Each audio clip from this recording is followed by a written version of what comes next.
and mental disorders. Sometimes they suffer from hallucinations and hypersensitivity. It was believed that Moses would suffer from some of these things, maybe all of these things. They shared his story on the 10 o'clock news. It was a great story, a human interest piece. A little baby left in a basket at a dingy laundromat in a bad neighborhood in West Valley City. My mom says she remembers the story well. The pathetic shots of the baby in the hospital, hanging on to life, a feeding tube in his stomach and a little blue hat on his tiny head. They found the mother 3 days later. Not that anyone wanted to hand the baby over. But they didn't have to.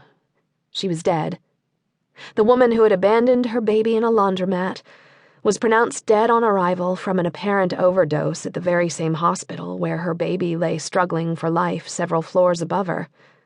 Somebody had found her too, though not in a laundromat. The roommate, arrested that same evening for prostitution and possession, told the police what she knew about the woman and her abandoned baby in hopes of getting a little leniency.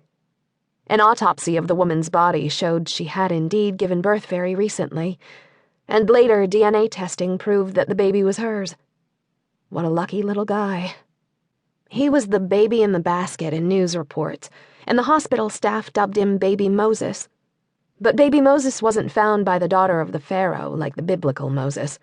He wasn't raised in a palace. He didn't have a sister watching from the reeds, making sure his basket was pulled from the Nile. But he did have some family.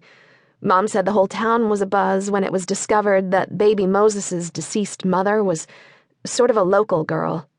A girl named Jennifer Wright, who had spent summers with her grandmother, who lived just down the street from our house. The grandmother was still in the area. Jennifer's parents lived in a neighboring town, and a couple of her siblings, who had moved away, were still well known by many as well. So little Moses had some family after all. Not that any of them wanted a sick baby who was predicted to have all sorts of problems. Jennifer Wright had broken their hearts and left her family tired and shattered. Mom told me drugs do that. So the fact that she left them with a crack baby didn't seem especially surprising.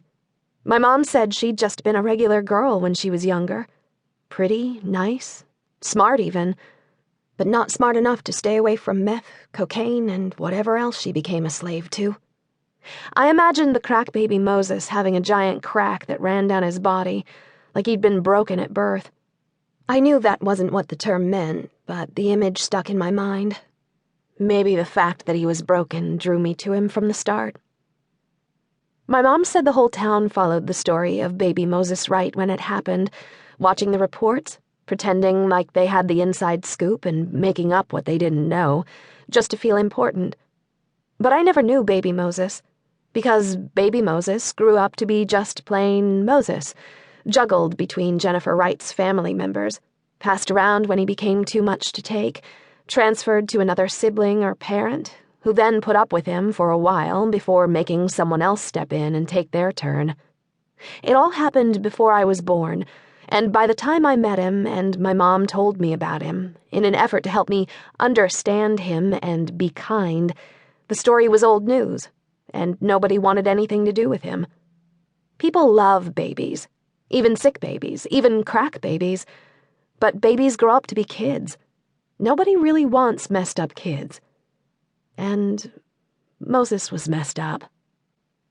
I knew all about messed up kids by the time I met Moses. My parents were foster parents to lots of messed up kids. They'd been taking in kids all my life.